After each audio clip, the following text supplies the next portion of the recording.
নমস্কার বন্ধুরা, অনুভা রান্নাঘরে সবাইকে স্বাগত জানাচ্ছি। হাজির হলাম বরাবরের মতো আরও একটি নতুন রেসিপি নিয়ে। বন্ধুরা, আজকে আমি কয়েকটি সাধারণ উপকরণ দিয়ে তৈরি করে দেখাবো অসাধারণ স্বাদের সন্দেশ রেসিপি, যা তৈরি করা খুবই সহজ। মুখে দেওয়া মাত্রই কিন্তু একেবারে মিলিয়ে যাবে। হঠাৎ যদি কখনো মিষ্টি খেতে মন চায় তাহলে কিন্তু ঝটপট আপনারা এই মিষ্টি রেসিপিটি বানিয়ে ফেলতে পারেন। খেতে কিন্তু অসাধারণ লাগে। আর সেই জন্য দেখুন, এখানে আমি কড়াইতেই নিয়েছি 5 চা চামচের মতো ময়দা। এবার লো ফ্লেমে আমি ময়দাটিকে 2 থেকে 3 মিনিটের মতো এইভাবে একটু ভেজে নেব। খেয়াল রাখবেন ময়দার গায়ে যেন লাল রং না ধরে যায়, এইভাবে একটু হালকা করে ভেজে নিলেই হয়ে যাবে। মোটামুটি ময়দার ভিতরে যে কাঁচা গন্ধটা আছে সেটা খুব ভালোভাবে চলে গেলেই হয়ে যাবে। আর বন্ধুরা, এই যে ময়দা ভাজার কাজটা, এটা কিন্তু রেসিপির শুরুতেই করে নিতে হবে, তা নাহলে কিন্তু আপনাদের পরে রেসিপিটা করতে খুবই অসুবিধা হবে। তাই শুরুতেই এইভাবে ময়দাটা আগে ভেজে নেবেন, তারপরে বাকি উপকরণের দিকে যাবেন। কিছুক্ষণ এইভাবে ভাজতে ভাজতেই দেখবেন ময়দা ভাজার খুব সুন্দর একটা গন্ধ বেরিয়েছে। ঠিক তখনই বুঝে নিতে হবে যে ময়দাটা খুব ভালোভাবে ভেজে নেওয়া হয়ে গেছে। এই যে বন্ধুরা, আমার ময়দাটাও খুব ভালোভাবে ভেজে নেওয়া হয়ে গেছে। এবার আমি গ্যাসের ফ্লেমটাকে অফ করে দেবো, আর তারপরেই ভাজা ময়দাটিকে অন্য একটি জায়গায় নামিয়ে নেব। বন্ধুরা, এই ভাজা ময়দাটিকে কিন্তু কোনো অবস্থাতেই এই যে গরম কড়াইয়ের ভিতরে রেখে দেবেন না, তাহলে কি হবে, কড়ার গরম তাপে কিন্তু ময়দার গায়ে একটা লালচে রং ধরে যাবে। এবার আমি গ্যাসে আবারও কড়াইটিকে বসিয়ে দিয়েছি, আর কড়াইতে দিয়ে দেবো খুবই সামান্য একটু জল। জলটা দিয়ে দেওয়ার পরে একই সঙ্গে দিয়ে দেবো কড়াইয়ের ভিতরে মেজারমেন্ট কাপ মেপে 1 কাপ লিকুইড দুধ। দুধটা জাল করার আগে যদি কড়াইতে এইভাবে সামান্য একটু জল দিয়ে নেওয়া হয়, তাহলে কি হয়, দুধটা কিন্তু আর কড়াইতে লেগে যাওয়ার কোনো ভয় থাকে না। এইভাবে কয়েক সেকেন্ড একটু জাল করে নেওয়ার পরে যখনই দেখবেন যে দুধটা এরকম আঙুল ছোঁয়া গরম হয়েছে, তখনই কিন্তু এর ভিতরে অ্যাড করতে হবে গুঁড়ো দুধ। আর সেই জন্য দেখুন, এখানে আমি ওই একই কাপ মেপে নিয়েছি 1 কাপ গুঁড়ো দুধ। গুঁড়ো দুধটাকে কিন্তু গ্যাসের ফ্লেমটাকে একেবারে সিমে রেখে এইভাবে সঙ্গে সঙ্গে নেড়েচেড়ে মিশিয়ে দিতে হবে। এইভাবে যদি হালকা গরম দুধের সঙ্গে গুঁড়ো দুধটা মেশানো হয়, তাহলে কিন্তু গুঁড়ো দুধটা খুব সহজেই একেবারে মিশে যায়। আপনারা কিন্তু চাইলে এখানে গুঁড়ো দুধটাকে স্কিপ করেও যেতে পারেন, সেক্ষেত্রে লিকুইড দুধের পরিমাণটা একটু বাড়িয়ে দেবেন। তবে এইভাবে একটু গুঁড়ো দুধ দিয়ে সন্দেশটা বানালে কি হয়, সন্দেশটা যেমন খেতেও খুব ভালো লাগে, আর তাছাড়া কিন্তু দুধটা খুব তাড়াতাড়ি ঘন হয়ে যায়। গুঁড়ো দুধটাকে আমি দুধের সঙ্গে খুব ভালোভাবে মিশিয়ে নিয়েছি। আর এবার আমি এর ভিতরে অ্যাড করব 4টি ছোট এলাচ, সুন্দর একটা ফ্লেভারের জন্য। সেই সঙ্গে অ্যাড করব 1 টেবিল চামচ ঘি। এখানে আপনারা ঘিয়ের পরিবর্তে বাটারও ব্যবহার করতে পারেন, তবে কোনোভাবেই কিন্তু সাদা তেলটা ব্যবহার করবেন না।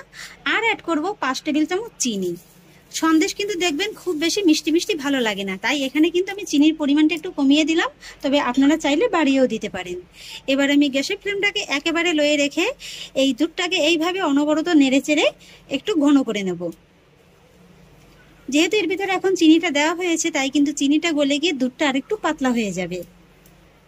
চিনিটা গলে গিয়ে কিন্তু দেখুন দুধটা আগের থেকে অনেকটা পাতলা হয়ে গেছে। এতে কিন্তু চিন্তার কোনো কারণ নেই, যেহেতু দুধটা জাল হতে হতে কিন্তু আবারও ঠিক ঘন হয়ে যাবে। আর এই যে সাইডে যে দুধটা লেগে আছে, এটাকেও কিন্তু এইভাবে তুলে এই দুধের সঙ্গে মিশিয়ে নিতে হবে। দুধটা এইভাবে অনবরত নাড়তে নাড়তে একটা পর্যায়ে দেখবেন যে দুধটা কিন্তু জাল হয়ে এরকম একটা ঘন মিশ্রণে পরিণত হয়ে গেছে। আর এই সময়টা কিন্তু গ্যাসের ফ্লেমটাকে একেবারে কমিয়ে রেখে এই পুরো কাজটা করে নিতে হবে। এই যে দেখুন বন্ধুরা, মিশ্রণটা কিন্তু অনেকটা ঘন হয়ে গেছে। আর ঠিক এই পর্যায়ে আমি এর ভিতরে অ্যাড করব আমি যে ময়দাটা ভেজে রেখেছিলাম, সেই ভাজা ময়দাটা। ভাজা ময়দাটা দিয়ে কিন্তু সঙ্গে সঙ্গে এইভাবে এই যে এর সঙ্গে মিশিয়ে নিতে হবে। ময়দাটাও দেখুন বন্ধুরা, আমি খুব সুন্দরভাবে মিশিয়ে নিয়েছি। আর এই যে দেখুন, আস্তে আস্তে কিন্তু একটা মন্ডে পরিণত হতে শুরু করে দিয়েছে। এইভাবে মোটামুটি আরো কয়েক সেকেন্ড একটু নেড়ে ছেড়ে নিলেই কিন্তু হয়ে যাবে। এইভাবে আমি আবারও প্রায় 30 থেকে 40 সেকেন্ডের মতো অনবরত নেড়ে চেড়ে নিয়েছি।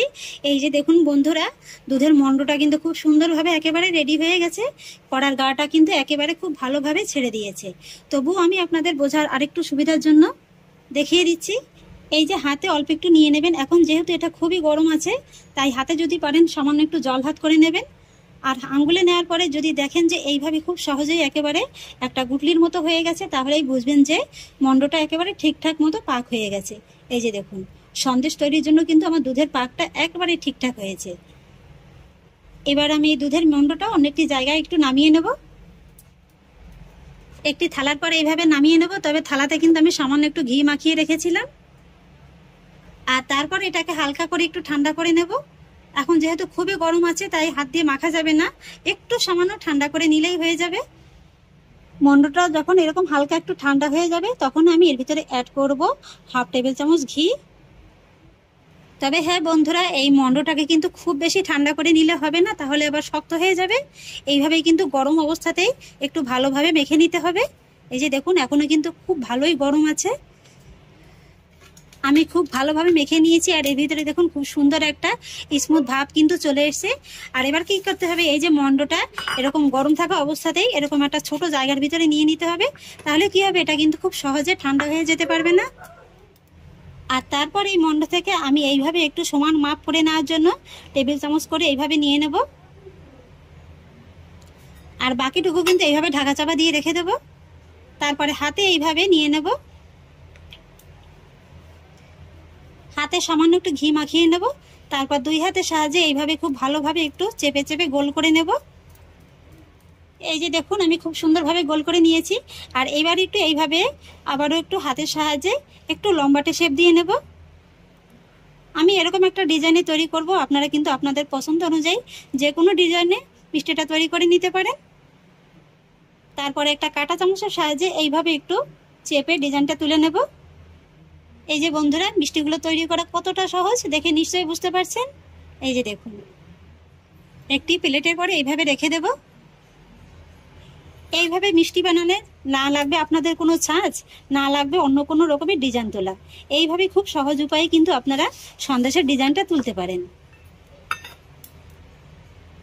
একই রকম ভাবে আবারও একটি হাতে নিয়ে নিচ্ছি।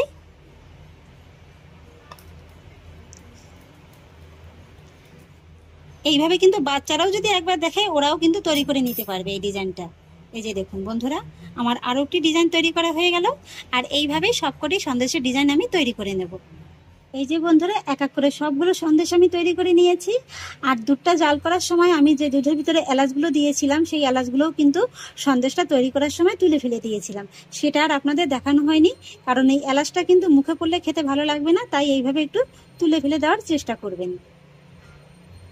আর এবার আমি সন্দেশটাকে নর্মাল হাওয়াতে রেখে দেবো কিছুক্ষণের জন্য। মোটামুটি সন্দেশটাকে একটু ভালোভাবে ঠান্ডা করে নিলেই হয়ে যাবে, তাতে করে আপনারা ফ্যানের হাওয়ার নিচেও রেখে দিতে পারেন। মিষ্টিগুলো খুব ভালোভাবে ঠান্ডা করে নিয়েছি। আর এই যে দেখুন, মিষ্টিগুলো প্লেটের গা থেকে কিন্তু খুব সহজেই একেবারে ছেড়ে দিয়েছে। আর কালারটাও কিন্তু হালকা একটু চেঞ্জ হয়ে সাদা হয়ে গেছে। এই যে দেখুন, প্রত্যেকটা মিষ্টি কিন্তু প্লেটের গা ছেড়ে একেবারে খুব সহজেই উঠে আসবে। সন্দেশগুলো বন্ধুরা আমি একটি সার্ভিং প্লেটে সার্ভ করে নিয়েছি। আর সেই সঙ্গে উপর থেকে সামান্য একটু পেস্তা বাদাম কুচিও ছড়িয়ে দিয়েছি দেখার একটু সৌন্দর্যের জন্য। এটা কিন্তু সম্পূর্ণই অপশনাল, আপনাদের হাতের কাছে না থাকলে কিন্তু না দিলেও চলবে। তাহলে দেখলেন তো বন্ধুরা, ঘরে থাকা কয়েকটি সাধারণ উপকরণ দিয়ে কেমন অসাধারণ স্বাদের এরকম সন্দেশ তৈরি করা যায়। যখনই হঠাৎ মিষ্টি খেতে মন চাইবে এইভাবেই কিন্তু সন্দেশ বানিয়ে আপনারা খেতে পারেন। তাহলে আশা করছি বন্ধুরা, আমার আজকের এই সন্দেশ রেসিপি আপনাদেরও খুব ভালো লেগেছে। যদি ভালো লেগে থাকে তাহলে আমাকে অবশ্যই একটা লাইক এবং কমেন্ট করবেন, সেই সঙ্গে বন্ধুদের সঙ্গে শেয়ার করবেন। আর প্লিজ বন্ধুরা, যদি আমার পরিবারের নতুন সদস্য হয়ে থাকেন তাহলে একটা সাবস্ক্রাইব করে পাশে থাকা বেল আইকনটি প্রেস করে দেবেন। আর পারলে আমার ফেসবুক পেজটাও একটু ফলো করে নেবেন। ফিরে আসছি এরকমই অন্য কোনো নতুন রেসিপি নিয়ে। সবাই ভালো থাকুন, সুস্থ থাকুন, ধন্যবাদ।